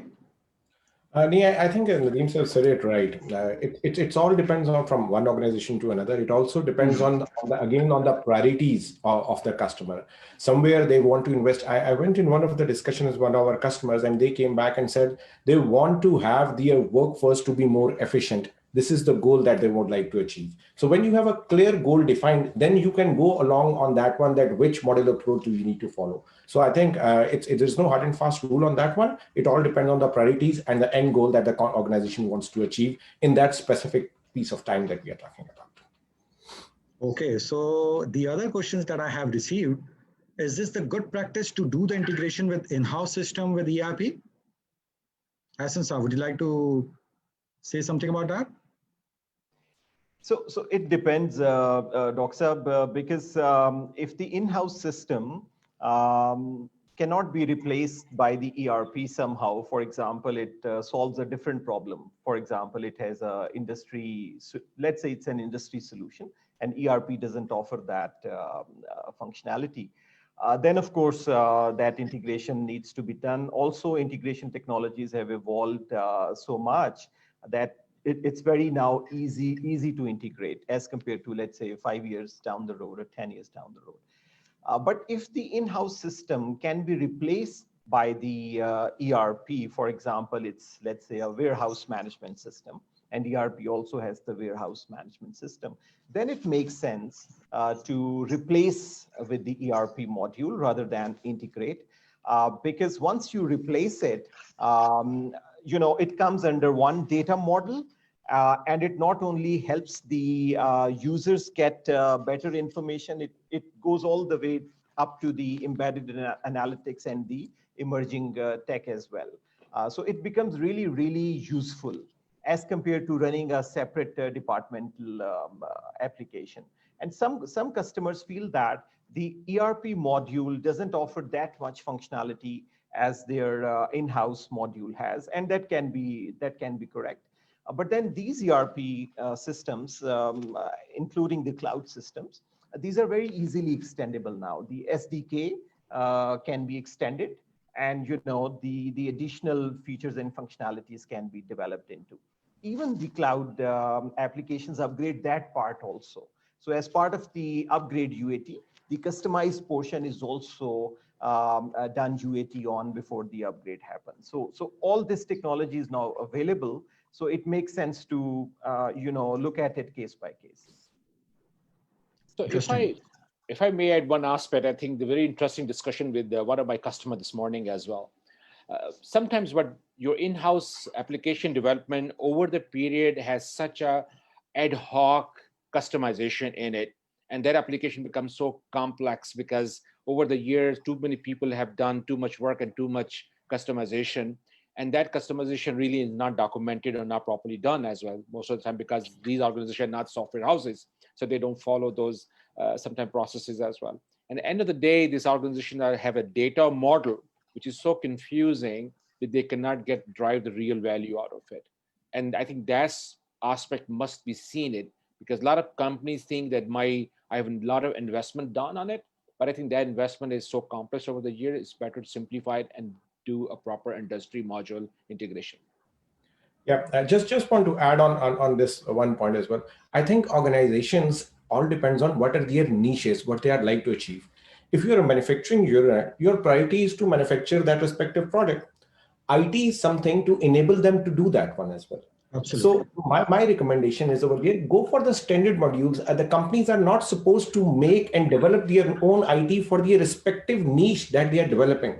So that's not, because they are supposed to either make the cars, they are supposed to make the products that they are looking for. That's what they are built for. So let's use the standard modules, tweak them out over there based on how you would like to go along, and then go along that. So that's my recommendation on that. So I have received one question for Dr. Rizwan also. And the user is asking which one is the best ERP option other than SAP and Oracle in your personal view? ये ये इन्होंने एक ऐसा सवाल कर लिया है, SAP और Oracle के मौजूद है. Again, it really depends. देखें, ये आपके ऊपर डिपेंड करता है कि आपका रिक्वायरमेंट्स क्या है, number 1, and number 2 that what are your purposes for that. ठीक है जी. अब अगर हम बात करते हैं कि जी जो ऑन प्रेमिसेस एंड क्लाउड की जो बात हो रही थी, उसमें मैं एक चीज़ और ऐड करना चाहूँगा कि countries like Pakistan where internet is not very reliable, I would say that is reliable 70-80% time, but it's not reliable and it's not available all the time. तो वहाँ पे अगर आप मेनली क्लाउड बेस्ड सोल्यूशन पे हैं तो issue ये आएगा कि अगर इंटरनेट की आपके पास कनेक्टिविटी नहीं है, so then you are just sitting there. So that is one of the issue. SAP और ऑरेकल के अलावा बहुत बेतहाशा ERP हैं. आप चले जाएं माइक्रोसॉफ्ट डायनामिक्स पे चले जाएं, आप ओडू पे चले जाएं, and then there are so many. ठीक है जी. तो वो इट रियली डिपेंड्स कि आप क्या करना चाहते हैं. But I would personally recommend Odoo because it is good for smaller organizations, number 1. Number 2, you can actually try that. It has trial period. And number 3, that you can actually buy what you need. So that is the difference in, for example, I know that SAP and Oracle and NetSuite and all these, they have different pricing model, but literally Odoo can cost you something like $8 per user per month kind of thing. Just to give you a perspective, I'm not marketing, by the way, as I mentioned many times. So this is, if you have, for example, you are only 3 users and you are doing finance and accounting work, so it would probably cost you $24, assuming that you can manage it by yourself. So that is the thing that you need to consider. One more thing I would like to add very quickly, that open source software are free, but they are not free. There are hidden costs. Similarly, on-premises maybe look cheaper, but there are hidden costs to that. So you need to consider not just the purchasing cost, but the maintaining cost as well. So it is really, really important to look into that area as well. So again, it's your choice. If you need any assistance in that later on, you could contact me. And in terms of the basics one, especially for students, if they want to learn something about ERP, very generic, not about any particular vendor. So just wanted to add on Dr. Sab. Dr. Sab, इस पूरी speech में सवाल SCP का नाम MD के अलावा किसी product के लिए नहीं आया अभी तक. So we are not marketing SCP here. I think you get it absolutely right over there, and I think it's important to understand there are different ERP solutions, and depending on the capacity of buying and the capacity of where you would like to land in, you can try all these different ERP modules. ERP is a generic name now. Yes, the big companies have done something great on this one of SAP, Oracle, Microsoft. They all have done something great about the InterBitNet product. But there are so many options available. There are so many open source available that you experiment with. You can furthermore build your own things, all softwares on top of that ERPs to provide to the respective industries as well. So there's a lot for the software engineers to play on that front. So many options are available. Sure. In fact, just to add a few words from Dr. Rizwan's side, in fact, Odoo community version is also available. And that's basically free of cost, where you can basically implement the financial system and the other supply chain too. So to start with, you guys can basically, this is basically for the SMEs I'm talking about. So that's going to be the good start. In case you're lacking the product, then you can basically go ahead with the cloud option of Odoo. So I have received lots of questions, in fact, and I will take last 2 questions only. So the second last one is, what will be the disaster recovery procedure in case of any disaster? So Nadeem sir, would you like to take that? Sure. I think this is important because the more you start depending upon technology, the more your vulnerability comes along. The vulnerability could be connectivity, vulnerability of any disaster. System can go down, fire, earthquake. So again, when we talk about on-prem have a different business continuity and disaster recovery plans. And then cloud has a different business continuity and the business plan. And if you have a hybrid system, you're a little bit more skewed towards it. I think in most of the ERPs, vendors, when they do on-prem, they do the business continuity and disaster planning as well. And that disaster planning could be the co-hosting your ERP solution to some vendor in Pakistan, whether this is telecom or a cloud provider or host provider. In this case, you do shift and lift kind of work. If you're in a cloud, the cloud providers across the board, whether it's an SAP cloud, an Oracle cloud, or other one, they do provide this disaster recovery on the cloud because you have data center backup and they're all replicating your data between different regional, different data centers as well. I think that is part of the cloud, which called resilience availability. Yeah, but some question arises, what happened to Pakistan fiber cuts sometimes? Then what would you do it? And that has already been taken care of by Pakistani fibers. We have now 3 connections, 2 more connections will be connected soon this year. So I think that part will be taken care of in Pakistan. I think the cloud offer more. On-prem, you have to really study it and do it and implement it. Interesting. Okay, so the last question, and that's the good one as well. How do you see ERP future in Pakistan? What are the major industry in the country which are making most out of this system? Saqib Saab. Thank you everyone, sir. I think interesting question from overall aspect. Now, there are certain industries that are doing really well. If you ask me, the manufacturing industry, they are already using it and doing great in Pakistan. There is one industry that we all like that it should be more used, that is public sector. We want the government to use these ERP solutions for the benefit out of to the people of Pakistan as well. I think this is one area where we all are working, but I think speed is still relatively slow there. Financial sector and telco sector is the other one because they are all now combining together. And these are also both the one where we are adding overall the ERP solutions are being used in Pakistan in a quite an extensive way at this very point of time. I must say that education sector has also started picking up in a very fast pace, and they are in different universities, the ERP solutions are getting implemented depending on what kind of advantage and result they would like to work on. Defense is another area where we have, as Pakistan being specifically strategically placed over here, the ERP solutions and generally these solutions are also working and being established over there as well. I think one of the other areas that is more coming in where our working is, that is the manufacturing, like the food industry that we are talking about, the steel industry that we are talking about, overall if we go along the glass industry, all the cement industry that I'm talking about, all these at this point of time have a bright future in terms of ERP solution, and many of these ERP solutions are being worked out over there. I think where we need help and support from the people, where these new guys who are listening, they can use these ERP, learn ERP and being part of the ecosystem. It's very important that Pakistan has human resource and all these organizations have big number of people out there. So human resource related solutions are the key one which are built in the ERP solutions that should be done, used, and expertise should be available more. The second important area is the procurement area, where all these companies are looking for different ERP procurement solutions, specifically across all industries as well. And as Dr. Sab mentioned, AI overall and machine learning. These are the two things where especially the industries are like to take the best use of the data that they have, how they can use this for their best decision making, and how they can predict the behavior for their customers to the best of their customers' interest and for the company's interest. So combine these things shows us a very good future for all the ERP solutions that are working in and offering their solutions there. So Imran, if I just can add quickly, I think Saqib really has explained it whole spectrum where ERP is working on it excellent. I just want to take the Saqib's one part and I just want to elaborate, which is the public sector. So every organization, SME, mid-size, big size, one way or the other, they run into the government departments, whether this is SCCP, whether it's FBR, whether this is Competition of Pakistan, you name it. So in your daily cycle, they run into the public sector, whether provincial level or federal level.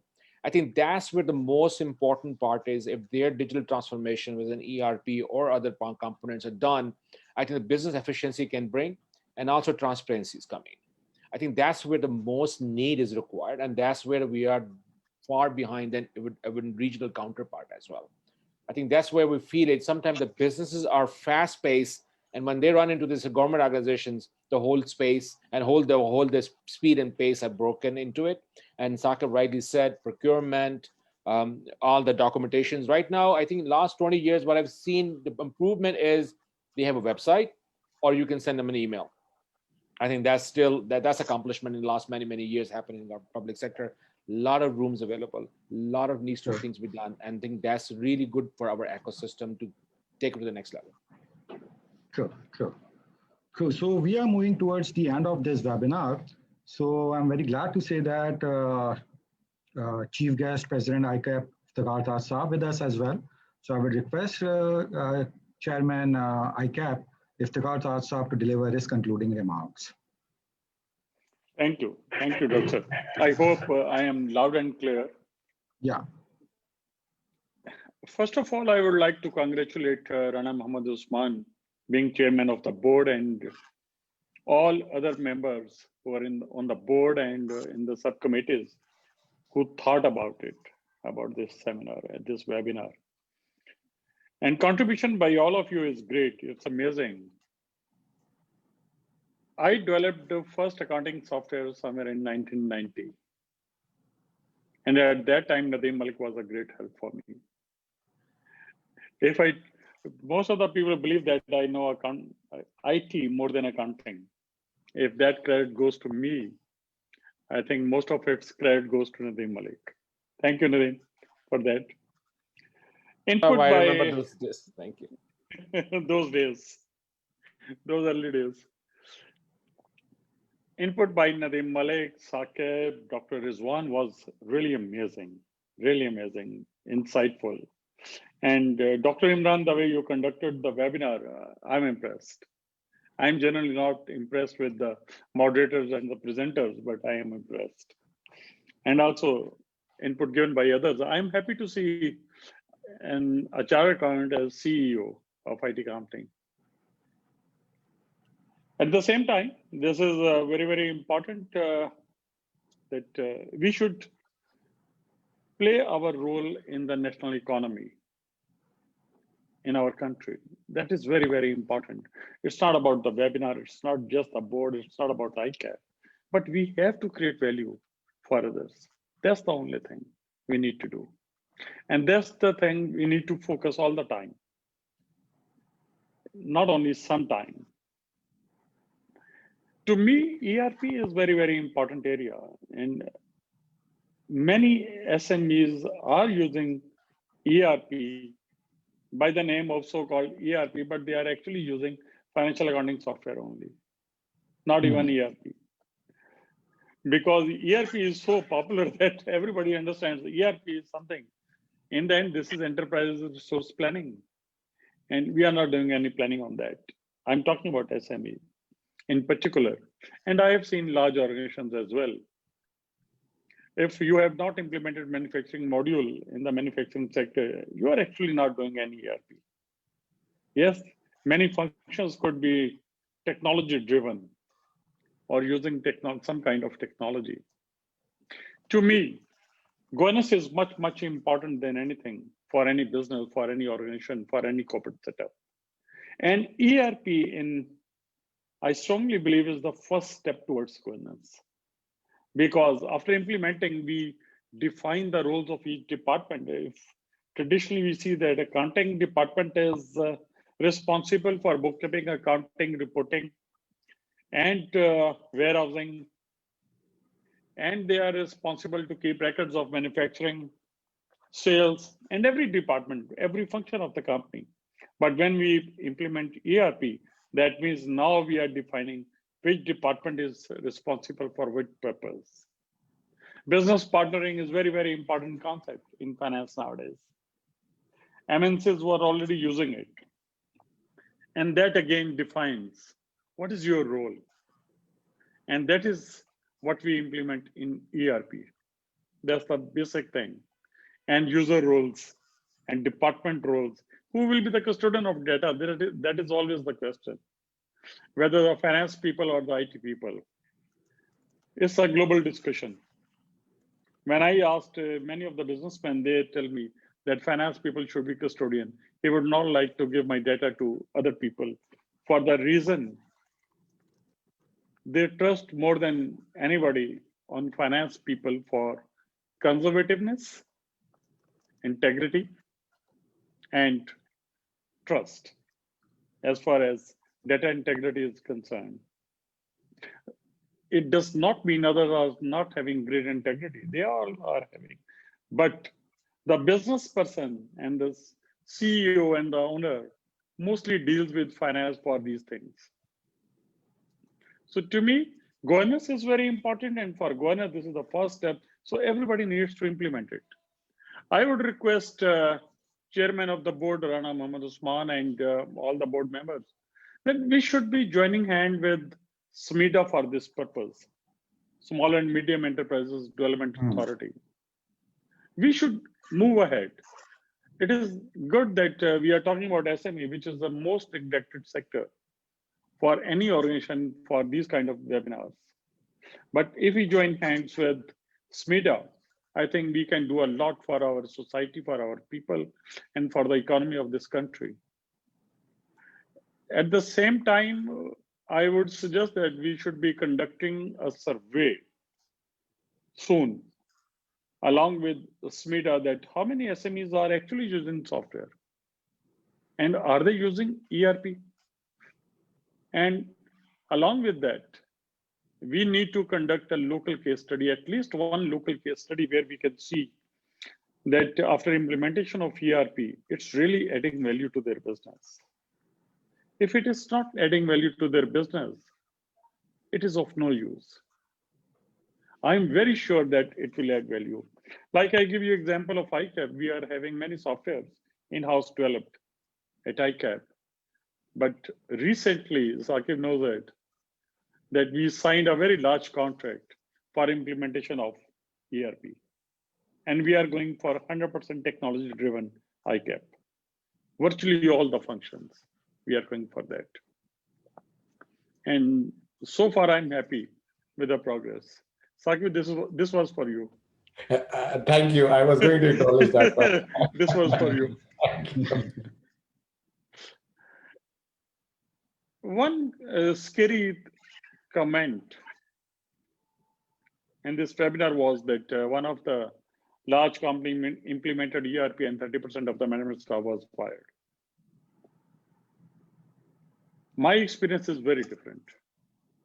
I strongly believe that you need to hire more people after implementing ERP, because now the expectations have increased manifold. If you had 10 people, now you might need to have 15 people. Now they are really adding value to the business and to the entrepreneur to take decisions.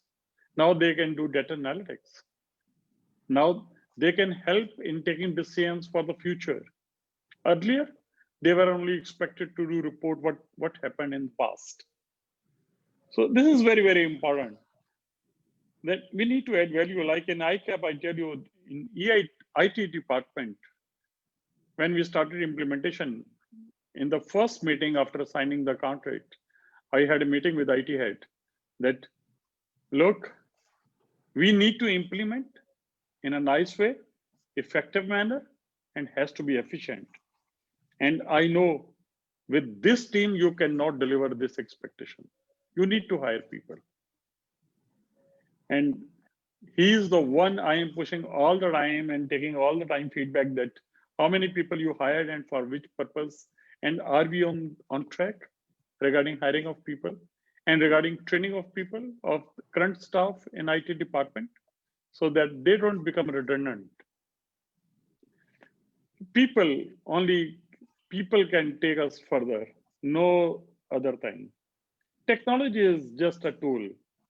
ERP is one of the product of the tool, but technology will help us if people are there and they are willing to take us further. Another question was which ERP? That was very interesting. Any ERP you would like to implement, you have to look at your business. This is for the audience. You have to look at your business and the complexity. Whichever ERP can deliver, whether local or international, cheaper or expensive, whichever ERP can deliver you for next 10 years, you should implement. That's important. Cloud or not?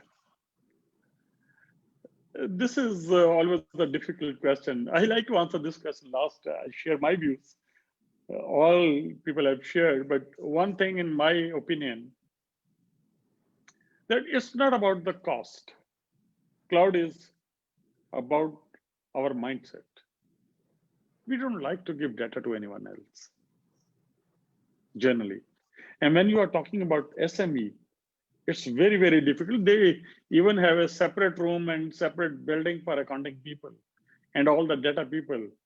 So if they feel, oh, okay, my data is with someone else, and now with WhatsApp policy and all other policies, WikiLeaks, everybody believes, okay, my data can be used. Or there could be some day that somebody will decide, I don't have access on the data. Nobody can do anything. So it's the mindset. Cost is, nothing is expensive, I believe. Any ERP you implement, that is never expensive. If you take the right decision, what is required for your business. With that, I would like to congratulate all of you and thank all of you for your insights. And I would request Chairman to please issue a booklet kind of thing on the insights from the webinar. And that should serve the purpose of a guideline and guidance for SME sector, how they should select ERP and why they should implement ERP. I know there is so much material on the website, on Google. You write how to implement ERP, they will tell you. There could be hundreds and thousands of pages. But I think ICAP should play its role. We should go for that. And for that document, we will be needing all of your support and few hours of your input. And that will create value. That will be focused for SME. With that, I hand over to Chairman, Board, and Dr. Imran Batada, whosoever likes to take it further. I'm grateful for giving me mic and sharing this screen with all of you. Thank you. Thank you. Thank you very much. Thank you. I would like to say a few words at the end. Thank you very much. Mr. President, thank you very much for your words of wisdom, and definitely ending. It is said that it's all well if it ends well. I think we had a very good session, but certainly your words of wisdom have made it more beautiful, more effective. And the challenges you have given to the board, writing a paper on this seminar, conducting a survey of SMEs, and coordinating with SMEDA for this matter, definitely these are well noted. And you'll see action and you'll see progress on these points in the coming days by Deb. And being the host of this forum, I would also like to pay my gratitude and many thanks to all of you, the presenters, Rizwan Saab, Saqib, Nadeem Malik, and guest presenters, Ehsan and Hassan. So thank you very much for sparing your valuable time and being part of it. Nadeem Saab and Saqib, they are also contributing a lot to the board as well. And I'm being the convener of that forum. I also feel obliged to be thankful. And not the least, all the participants, their participation and staying connected throughout the session, that while it reflects the interest they have and the interesting contents, of course. And the questions at the end also reflect a lot of interest they have taken.